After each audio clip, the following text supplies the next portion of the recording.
रोज एक नई कहानी देखने के लिए चैनल को सब्सक्राइब करें और बेल आइकन दबाना ना भूलें। कंचन देवी सुखी संपन्न परिवार की मुखिया थी, जो 2 बहुओं की सास होने का सुख भोग रही थी। उसके परिवार में किसी चीज की कोई कमी नहीं थी, लेकिन अपनी कंजूसी के चलते वो अपनी बहुओं को छोटी से छोटी चीज के लिए तरसा दिया करती थी। एक रोज उसकी छोटी बहू नवेली किचन में बर्तन साफ कर रही होती है, तो देखती है कि बर्तन धोने का बार खत्म हो गया है। तभी वो हॉल में जाकर अपनी सास को कहती है, सासू माँ, बर्तन धोने का साबुन मंगा दीजिए, खत्म हो गया है। खत्म हो गया? ऐसे कैसे खत्म हो गया? 2 हफ्ते पहले ही तो राशन में लेकर आई थी। सासू माँ, छोटा सा बार 2 हफ्ते चल गया, ये क्या कम है? अभी दूसरा ला दो। अरे फोकट में आता है क्या? जो ला दूं। तुम दोनों के आने से पहले इसी छोटे से बार में मैं पूरे महीने बर्तन धोती थी। तुम दोनों ने कदम रखा है ना, जब से घर में खर्चा बढ़ गया है मेरा। सासू माँ, हम कौन सा बर्तन धोने के बार को नहाने के लिए यूज करते हैं। अब कम से कम जरूरी सामान खरीदने में तो कंजूसी मत दिखाइए। अरे ओ नासपीटी, ज्यादा जुबान नहीं चल रही तेरी। और इस बार ला देती हूँ, लेकिन अगली बार इसे बचाकर इस्तेमाल नहीं किया तो तुम दोनों को घर के बर्तनों में खाना ही देना बंद कर दूंगी। कंचन देवी अपनी कंजूसी के चलते दोनों पर आर्थिक अत्याचार करती। वो बोल ही रही होती है कि तभी उसकी बड़ी बहू वर्तिका अचानक बेहोश होकर गिर पड़ती है। नवेली दौड़कर उसके पास जाती है और कंचन देवी भी उसके अचानक बेहोश होने से हैरान हो जाती है। हाय दैया, ये कैसे गिर पड़ी? दीदी, दीदी, होश में आइए। सासू माँ, आप डॉक्टर को बुलाइए ना। अरे डॉक्टर का खर्चा क्यों बढ़ा रही है? 1 गिलास पानी उड़ेल इस पर, होश में आ जाएगी। नवेली अपनी सास को घूरते हुए बगल में पड़ा पानी का ग्लास लेकर पानी की कुछ बूंदे वर्तिका पर छिड़कती है, पर उसे होश नहीं आता। तभी कंचन देवी के दोनों बेटे अजय विजय ऑफिस से लौट आते हैं और वर्तिका को बेहोश देखकर तुरंत डॉक्टर को कॉल करते हैं। कुछ देर में वर्तिका की जांच कर डॉक्टर उसके माँ बनने की खुशखबरी देते हैं, जिससे सभी घर वाले खुशी से नाचने लगते हैं। जिसके 1 महीने बाद उसकी दूसरी बहू नवेली भी गर्भवती हो जाती है। घर में बच्चे आने की खुशी में अजय विजय अपनी पत्नी को खाने के लिए बाहर ले जाने के बारे में कंचन देवी से बोलते हैं। माँ, हम सोच रहे थे आज हम चारों खाना खाने बाहर चले जाएं। हाँ माँ, इस बहाने नवेली और भाभी का भी मन बहल जाएगा और दोनों थोड़ा बाहर भी घूम लेंगे। तुम दोनों का दिमाग खराब है, पेट से हैं दोनों। क्या बाहर के खाने में फालतू का पैसा फूकना? और वैसे भी जब से खुशखबरी मिली है, घर में कुछ ना कुछ ठूस ही रही हैं दोनों दबाकर। हाँ, तो इस हालत में तो अच्छे से ही खाना चाहिए ना। तुम्हें बड़ा ज्ञान है। देखो, इन सब फालतू चीजों में मैं पैसा लगाने से अच्छा है अपने आने वाले बच्चे के लिए कुछ बचत करो। हाँ भैया, माँ सही कह रही है। इस हालत में उनके लिए क्या ठीक है क्या नहीं, ये तो माँ से अच्छा कोई नहीं जानता। इतना कहकर दोनों वहाँ से चले जाते हैं। तभी कंचन देवी खुद से कहती है, हाय हाय, मेरी औलादे तो कतई खर्चीली है। बिना सोचे समझे बस पैसों को पानी की तरह बहाने की सोचते रहते हैं। और इनकी लुगाइयाँ बताओ, वैसे क्या कम खर्चा है उन दोनों का? एक साथ पेट से हो गई। कंजूस कंचन देवी को अपनी दोनों बहुओं के गर्भवती होने की खुशी से ज्यादा उन पर होने वाले खर्च का दुख था। इस तरह 7 महीने का समय बीत जाता है। एक दिन दोनों बहुएं अपनी कंजूस सास से छुपकर किचन में चाट खा रही होती है। तभी अचानक वहाँ कंचन देवी आती है और दोनों को चाट खाता देखकर कहती है, हाँ हाँ महारानी, ठूसो और अच्छे से ठूसो। तुम्हारी अम्मा इस चाट के पैसे देकर गई है ना। जब से पेट से हुई हो इतना खाती हो तब भी मन नहीं भरता। सासू माँ, इतने महीने तो मन मार कर ही बिताए हैं। नवेली का बहुत मन था, इसलिए चाट मंगा ली। सही है, अभी इस चाट पर जो फालतू पैसे फूके हैं ना, अब तुम्हारे लिए घर में फल मेवा आना बंद। सासू माँ, दोनों बेचारी बहुएं इतना कहकर चुप हो जाती हैं। अगले दिन वर्तिका हॉल में बैठी टीवी देख रही होती है। तभी नवेली वहाँ आकर कहती है, दीदी सुनो ना, मैंने अभी अभी इंटरनेट पे देखा कि गर्भवती स्त्रियों को ना गोंद के लड्डू खाने चाहिए, क्योंकि उससे होने वाला बच्चा ना हेल्दी होता है। हाँ, कह तो तुम सही रही हो, लेकिन वो लड्डू तो सास अपनी गर्भवती बहुओं के लिए बनाती हैं। यानी फिर तो हमें खाने के लिए नसीब ही नहीं होंगे। अरे पगली, उदास क्यों होती है? मैं सासू माँ से गोंद के लड्डू बनाने के लिए कहूँगी कि 2-4 ही बना दे, लेकिन मेरी प्यारी देवरानी के लिए बना दे। आय हाय, देखो तो दोनों देवरानी जेठानी को गोंद के लड्डू खाने हैं। दोनों को? अरे उसमें लगने वाला मेवा क्या तुम्हारे मायके से आएगा? बात करती है, मेवे इतने महंगे हैं, बात की खबर नहीं है तुम्हें? पर सासू माँ, इस हालत में गोंद के लड्डू बच्चे के लिए बहुत फायदेमंद होते हैं। और फिर हमारे पेट में पल रहा बच्चा भी तो आपका कुछ लगता है ना। सब कुछ होते हुए भी आप हमें क्यों तरसा कर रखती हैं? भूखी नहीं मर रही तुम दोनों। वैसे तुम अनोखी नहीं हो जो पेट से हुई हो। गरीब औरतें कौन से गोंद के लड्डू खाकर बच्चे को जन्म देती हैं? ये दोनों महारानियां तो बस खर्चीले काम ही बताती रहती हैं। अच्छा होता कि इनको पहले महीने में ही इनके मायके भेज देती, कम से कम मेरे पैसे तो बचते। लेकिन अभी भी देर नहीं हुई है। अपनी कंजूसी के चलते अपनी दोनों गर्भवती बहुओं को उनके मायके भेजने की वो सोचती है और अपने बेटों से दोनों को मायके छोड़ कर आने की कहती है। लेकिन वर्तिका और नवेली दोनों मायके जाने से इनकार कर देती है और आपस में बातें करती हुई कहती है, सारी दुनिया में हमारी सास को ही इतना कंजूस होना था क्या? दीदी, अब तो वो हमें मायके भी भेजना चाहती है ताकि हमारे हॉस्पिटल में एडमिट होने का खर्चा उनके पल्ले ना पड़े। सासू माँ इस हद तक कंजूस हो सकती हैं, ये मैं नहीं जानती थी। लेकिन सासू माँ ने हमारे साथ जबरदस्ती की तो हम क्या करेंगे फिर? हमारे तो पति भी सासू माँ के सामने कुछ नहीं बोलते। अगर ऐसा किया सासू माँ ने तो तभी कंचन देवी अपने दोनों बेटों के साथ वहाँ आकर कहती है, क्यों बहुओं, क्यों नहीं जाना चाहती तुम मायके? जानती हो ना, पहले बच्चे का जन्म मायके में ही होना चाहिए। सासू माँ, और वैसे भी बच्चे का जन्म हॉस्पिटल में होना है, मायके या ससुराल में नहीं। तुम दोनों माँ से ऐसे क्यों बात कर रही हो? माँ कुछ गलत तो नहीं कह रही? और नहीं तो क्या, मायके जाओगे तो अपने घर वालों से भी मिल लोगे। बेटों को भी माँ के सुर में सुर मिलाता देखकर दोनों गर्भवती बहुएं मायके जाने के लिए राजी हो जाती है। समय बीतता है। 2 महीने बाद कंचन देवी को फोन पर अपनी बड़ी बहू के लड़की और कुछ दिनों बाद अपनी छोटी बहू के लड़के होने की खबर मिलती है। 1 हफ्ते बाद दोनों बहुएं ससुराल वापस लौटने वाली होती है। उनका स्वागत करने के लिए कंचन देवी आरती की थाल लिए खुशी से दरवाजे पर उनकी राह निहारने लगती है। तभी दोनों बहुएं वहां आती है तो उनके खाली हाथ देखकर कंचन देवी और उसके बेटे हैरान रह जाते हैं। अरे बहुओं, मेरे पोता पोती को कहाँ छोड़ आई? उन्हें तो हम अनाथ आश्रम में छोड़ा है सासू माँ। हाँ सासू माँ, दीदी सही कह रही है। हाय हाय नास पिटियो, कुछ भी बकवास कर रही हो। अरे मेरे पोता पोती कोई अनाथ है क्या? सासू माँ, वो क्या है ना, उनके कपड़े, वैक्सीन, खिलौने, डायपर्स पर कितना खर्चा होता। अब वो तो बेचारे छोटे हैं, उन्हें नहीं पता ना कि उनकी दादी कितनी कंजूस है। सासू माँ, हम तो आपकी कंजूसी से जैसे तैसे जिंदगी काट ही रहे हैं, पर वो बेचारे कैसे काटते? हमने अपने कलेजे पर पत्थर रखकर ये फैसला किया। ये तुम दोनों क्या कह रही हो? अरे करम चलियो, माना मैं कंजूस हूँ पर मक्खी चूस नहीं। अपने पोते पोती के लिए तो पैसे क्या, अपनी जमीन जायदाद भी लुटा दूं और तुम दोनों उन्हें ही छोड़ आई। मैं तुमसे विनती करती हूँ बहुओं, मेरे बच्चों को वापस ले आओ। इतना कहकर वो रोने लगती है। उसे रोता बिलखता देखकर दोनों बहुएं उसके आंसू पोंछती है। ये प्यार आपका तब क्यों नहीं जागा जब आप अपनी दोनों गर्भवती बहुओं को कंजूसी के चलते कुछ मन का खाने नहीं देती थी, पीने नहीं देती थी। गर्भावस्था का जितना समय हमने यहाँ बिताया, कोई खुशी नहीं दी आपने हमें। आप खुद तो बेटियों की माँ है, तो आप अपनी गर्भवती बहुओं के साथ ऐसा कैसे कर सकती हैं? कंचन देवी अपनी गलती पर पछताती है। साथ ही अजय विजय भी दोनों से माफी मांगते हैं और दोनों बहुएं उन्हें बच्चों के बारे में सच बताती है कि बच्चे वर्तिका के मायके में हैं। जिसके बाद सभी वहां जाते हैं और कंचन देवी अपने पोते पोती को गले लगा लेती है। चेतना के भाई ऋत्विक की शादी होने वाली थी, इसीलिए वो अपनी भाभी का लहंगा लेने के लिए अपनी माँ सुधा और भाई के साथ में बाजार जाती है।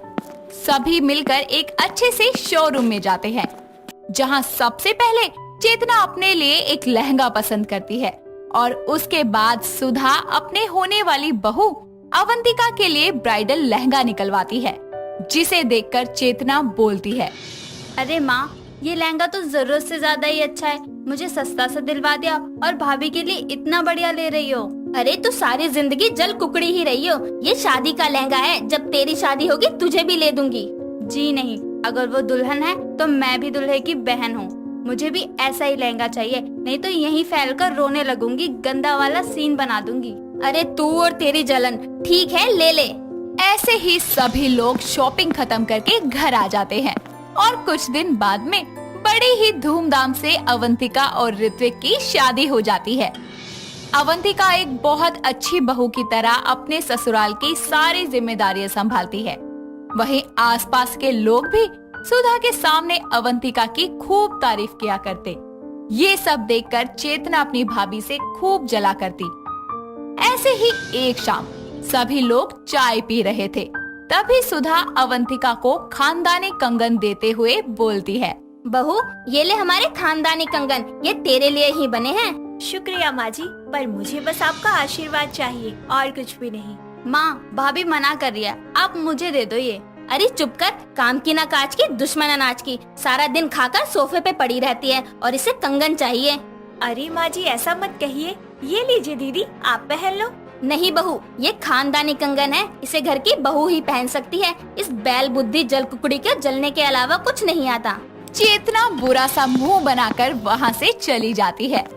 एक दिन ऋत्विक अपने हाथों में 2 तोहफे लिए घर आता है और लाकर टेबल पर रख देता है, जिसके बाद में वो आवाज मारकर बोलता है, अवंतिका, चेतना, कहाँ हो तुम दोनों? जल्दी आओ। जी कहिए क्या हुआ, और आज आप जल्दी आ गए? यस ब्रो, क्या हुआ? अरे मैं तुम दोनों के लिए तोहफा लाया हूँ। ये चेतना तुम्हारे लिए और ये अवंतिका तुम्हारे लिए। चेतना जल्दी से अपना गिफ्ट ओपन करती है, जिसमें सिर्फ एक सिंपल सा सूट मिलता है, और जिसके बाद वो अपनी भाभी के हाथ से उनका गिफ्ट लेकर ओपन करती है तो देखती है कि उसमें एक बहुत ही प्यारी सी महंगी सी बनारसी साड़ी है, जिसे देखकर वो बुरी तरह जल जाती है और मुंह बनाकर अपने भाई से बोलती है, भैया ये क्या है? आप मेरे लिए इतना सिंपल सूट लाए हैं और भाभी के लिए बनारसी साड़ी, ये तो बहुत गलत बात है। अरे मेरी बहना, तू जल मत, नहीं तो काली हो जाएगी। जब तेरी शादी होगी ना, तो तुझे ऐसे ही बढ़िया बढ़िया तोहफे ला के देगा तेरा पति। ऐसे ही कुछ दिन बाद में चेतना की शादी रियान नाम के लड़के से हो जाती है। रियान एक बहुत ही सुलझा हुआ समझदार लड़का था। शादी के बाद भी चेतना की जलने की आदत नहीं जाती, जिसके चलते वो आए दिन अपने पति से कोई ना कोई डिमांड किया करती। ऐसे ही एक दिन वो रियान के साथ में उसके दोस्त रमेश के घर पार्टी में जाती है, जहां रमेश की पत्नी ने बहुत ही सुंदर सोने का हार पहना था और चेतना के गले में था एक सादा सा मंगलसूत्र, जिस वजह से उसके जलने का लेवल थोड़ा बढ़ जाता है और वो घर आते ही अपने पति को बोलती है, सुनिए जी, मुझे भी रमेश की बीवी के जैसा सोने का हार चाहिए। अरे मेरी जान, तुम बिन हार के भी बहुत खूबसूरत लगती हो। भला तुम्हें उसकी क्या जरूरत है? चाहिए मतलब चाहिए। अरे मैं इतनी सुंदर हूँ, ऐसा सोने का हार बस मेरे गले में ही होना चाहिए, ना कि उस भुंडी सी शक्ल वाली औरत के पास। जान, दूसरों की थाली में लड्डू हमेशा मोटा ही दिखता है, तो क्यों जलती हो सबसे इतना? अगर तुम चाहते हो कि मैं इस घर में रहूं, तो मुझे हार ला कर दो। माफ करना जान, पर मेरी जेब मुझे इजाजत नहीं देती इतना खर्च करने को। तो तुम जाना चाहो तो खुशी खुशी जा सकती हो। बस फिर क्या था, जल कुकड़ी चेतना अपना सामान पैक करके अपने मायके चली जाती है और दरवाजे की घंटी बजाने लगती है। दरवाजा अवंतिका खोलती है और सामने खड़ी चेतना को देखकर बोलती है, अरे दीदी, आप यूँ अचानक आ गई? कोई कॉल मैसेज नहीं किया आपने? भाभी सब कुछ यहीं पूछ लोगी क्या? घर के अंदर तो आने दो। अरे नहीं नहीं दीदी, ऐसी कोई बात नहीं है, अंदर आइए ना।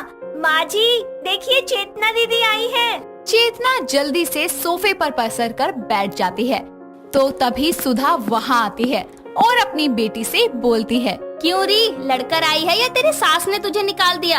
अपनी मर्जी से आई हूँ माँ। तभी हाथों में चाय नाश्ता लिए हुए अवंतिका आती है और टेबल पर रख देती है। चेतना की नजर सुधा के कमरबंद पर जाती है और वो बोलती है, भाभी ये कमरबंद सोने का है क्या?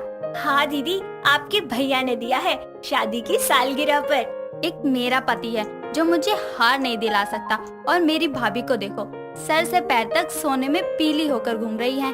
जब मैं खुश नहीं रह सकती तो मैं किसी को खुश भी नहीं रहने दूंगी। अरे दीदी, आप कहाँ खो गई? माँ जी आप और दीदी बातें कीजिए, तब तक मैं खाने की तैयारी करती हूँ। इतना कहकर अवंतिका वहाँ से चली जाती है और खाने की तैयारी करने लगती है। शाम को सभी बैठकर साथ में खाना खाते हैं। यहाँ सुधा और ऋत्विक दोनों ही अवंतिका के बने हुए खाने की खूब तारीफ करते हैं। दिन बीतते जाते हैं। अब चेतना का अपनी भाभी की तारीफें सुनकर और भी जलना बढ़ जाता है और मन ही मन में वो अपनी भाभी से नफरत करने लगती है, जिसके बाद वो सबकी नजरों में उसे गिराने का प्लान बनाती है। रात को जब सब लोग सो रहे थे तभी चेतना दबे पांव अपनी माँ के कमरे में जाती है और तिजोरी की चाबी लेकर उसमें से प्रॉपर्टी के कागज निकाल लेती है और चाबी वापस वहीं रखकर पेपर लेकर अपने कमरे में आती है और खुद से बोलती है, बहुत लाडली बनती फिरती है ना सबकी, अब मजा आएगा। ऐसा खेल खेलूंगी ना कि एक बार में ही क्लीन बोल्ड होगी और फिर घर की हर कीमती चीज पर मेरा हक होगा। इतना कहकर वो पेपर को अलमारी में रखती है और चुपचाप जाकर सो जाती है। अगली सुबह वो जल्दी से रेडी होकर प्रॉपर्टी के पेपर लेकर वकील के पास जाती है और अवंतिका के नाम से झूठे प्रॉपर्टी के पेपर रेडी करवाती है, जिसके बाद में वो उसे लेकर घर आती है। अगली सुबह जैसे ही ऋत्विक रेडी होकर अवंतिका को आवाज देता है और बोलता है, अवंतिका जरा मेरी वो ब्लू वाली फाइल ले आना प्लीज, मैं लेट हो रहा हूँ ऑफिस के लिए। तभी हाथों में फाइल लिए चेतना वहाँ आती है और कहती है, अरे भैया चेक तो कर लो एक बार।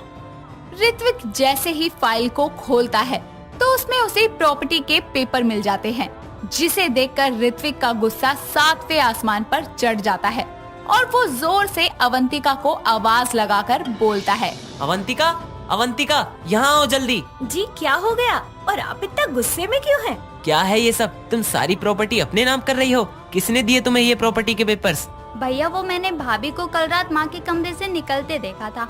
मैं तो पानी पीने जा रही थी, तभी देखा भाभी चुपके से कमरे से बाहर निकल रही है, वो भी हाथों में कुछ लिए हुए। नहीं नहीं, ये झूठ है, मैंने ऐसा कुछ नहीं किया। शोर की आवाज सुनकर सुधा वहाँ आती है और ऋत्विक उसे पूरी बात बताता है, जिसके बाद सुधा बोलती है, क्यों रे डायन, इतना प्यार किया तुझे, इतना यकीन किया तुझ पर और तूने हमसे ही नमक हरामी करी। शर्म नहीं आई तुझे ये सब करते हुए? जा दफा हो जा मेरे घर से अभी के अभी। ऋत्विक लल्ला उठाकर बाहर फेंक दे इसे।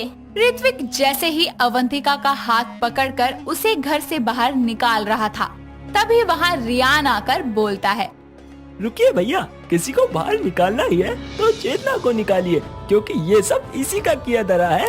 तभी वहाँ रियान आकर उनको सारा सच बताता है कि किस तरह चेतना ने पैसे देकर झूठे कागज बनवाए और अपनी भाभी को फंसाया।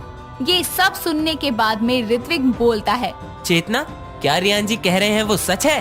हाँ भैया ये सब सच है, क्योंकि मैं भाभी की तारीफ सुन कर बहुत ज्यादा जलती थी। मुझे शादी करने के बाद भी कुछ नहीं मिला और भाभी उनके पास सब कुछ था। मैं सबकी नजरों में उन्हें गिराना चाहती थी, इसलिए ये सब किया। अरे जल कुकड़ी, इज्जत और सम्मान कभी जलकर नहीं, खुद को बेहतर साबित करके कमाया जाता है। शर्म नहीं आई तुझे ये सब करते हुए?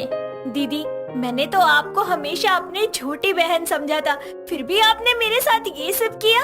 माफी मांग अपनी भाभी से और रियान जी के साथ अपने ससुराल वापस जा और अपना घर संभाल, जलना छोड़ दे, समझी?